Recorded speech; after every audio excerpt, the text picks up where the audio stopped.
You guys remember when Big Bird there used to be one of the funniest, most irreverent, the edgiest person on the fucking planet, but then again, the early to mid 90s was just about 30 years ago at this point, so it's been a minute, and I would say the line of demarcation was somewhere around maybe Jackie leaving. Maybe he had a couple of good years, had a good run with Artie there for a little while, but you talk to actually more devout Stern fans and they'll give you a better lineup of times. I've made it very obvious, and I'm very open about my fandom.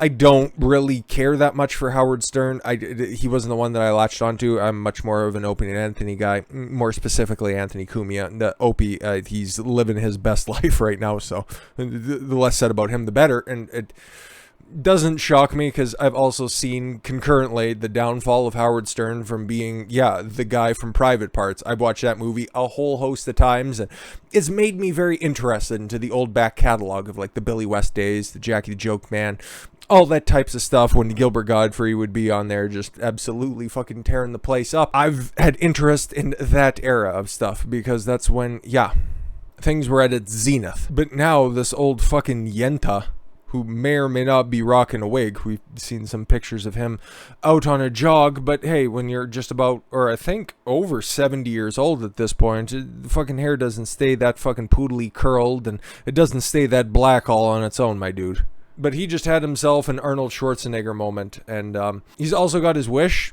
because, just a couple of days, the vaccine mandate came down. It's legitimately affecting pretty much everybody. If you work in a business over 100 people, but, weird, right? There was that little exemption about postal workers or postal employees not having to submit to this.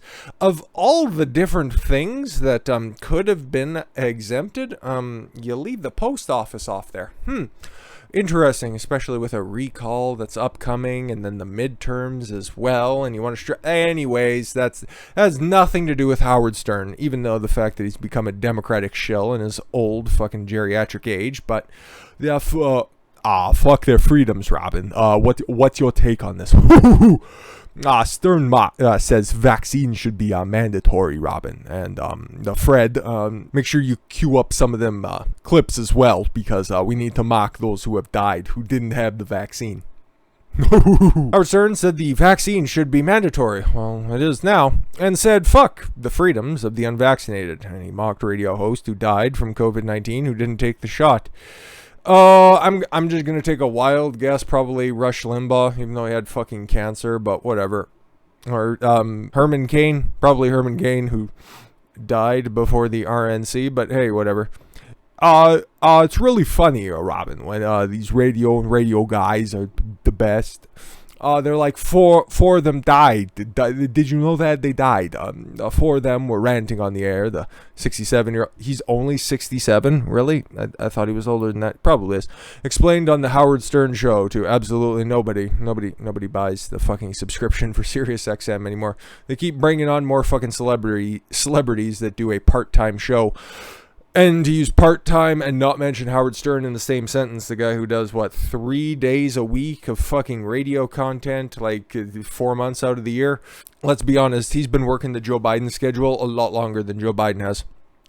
They will not get vaccinated. He added, they were on fire, these guys. It was day after day. They were all dying, and then they were dying the words, I wish I had gotten the vaccine. I wish I had taken it. I don't know who he's referring to because I don't really pay attention to radio hosts anymore because they're all just hacks with their puker voice. We got the 2 for Tuesday here today, and make sure you phone in and you talk to the lady on the cash line and get your prize for the day, and make sure you say the phrase that pays, and this is 92.3 of a bear.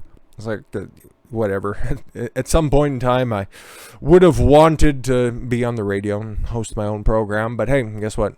Barrier to entry on other more profitable and much more wide-reaching programs, or much more reaching platforms, is available out there. And going to school to learn the radio, it produces hacks like Stern, and I can't believe you can say that with a straight face in today's day and age. When are they going to stop putting up with the idiots in this country and just say, it's mandatory to get the vaccine?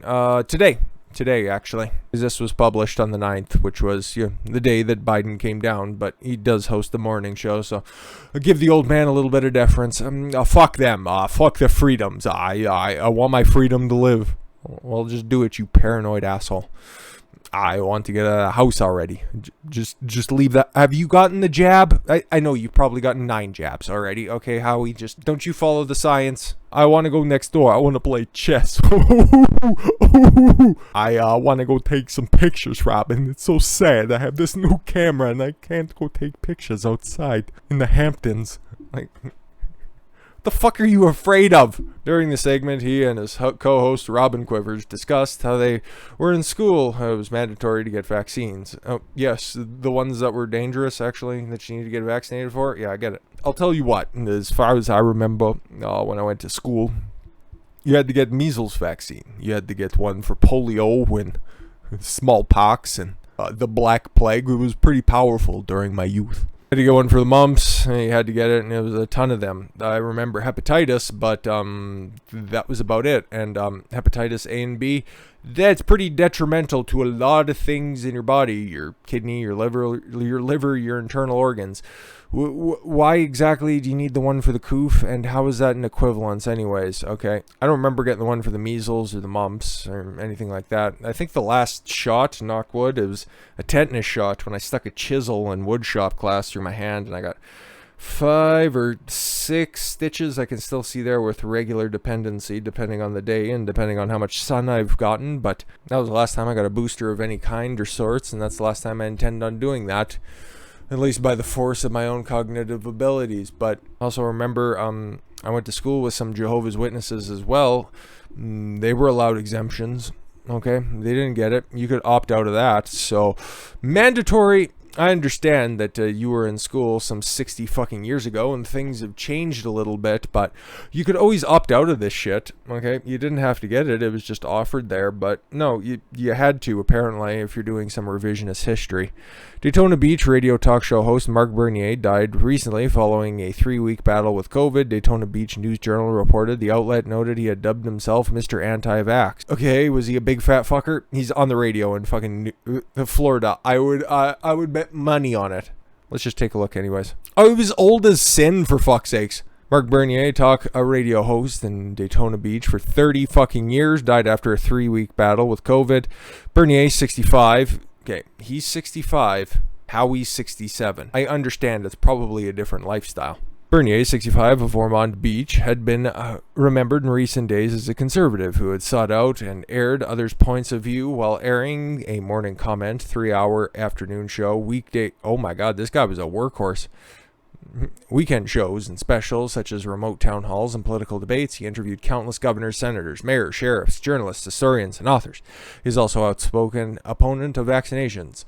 Volusia County Sheriff Michael Chitwood, a longtime guest on Mark Bernier's WNDB radio show, said that representative of the station confirmed to him that Bernier died Saturday sometime around 6 p.m. Dude, it does suck, and it is tragic, but why do you need to grandstand on somebody else's death in order to push your very safe and very effective vaccines is far beyond me. But hey, then again, I don't have hundreds of millions of dollars in the bank that I can just, disregard my initial fan base, move over to the bootlicking of the Hollywood elites and continue to interview the same group of people who think exactly like you do. But hey, the guy who fucking took the big one and seemed to be a fairly fair and reasonable and decent guy who interviewed both sides. But hey, fuck him because he died, right? Let's have a laugh at the con, right? Fucking Stern, dude. Just a man who, every time that I've ever heard the show, I didn't think that he was ever the most talented guy or even the guy that I'd tune on and listen to anyways. He just has a knack of putting really talented people around him. And maybe that'll be his downfall someday when he eventually does retire. But hey, he's just looking more and more like Don Imus, who he used to criticize more and more by the day. Just buy a hat, Howie. Costs less than wigs. Thank you all very much for the gift of your time. Enjoy the rest of your Sunday. Pretty nice day out here, so hopefully it is for you as well. I've been Don Consuelo. I want you to follow your gut and get after it. Take care, everyone.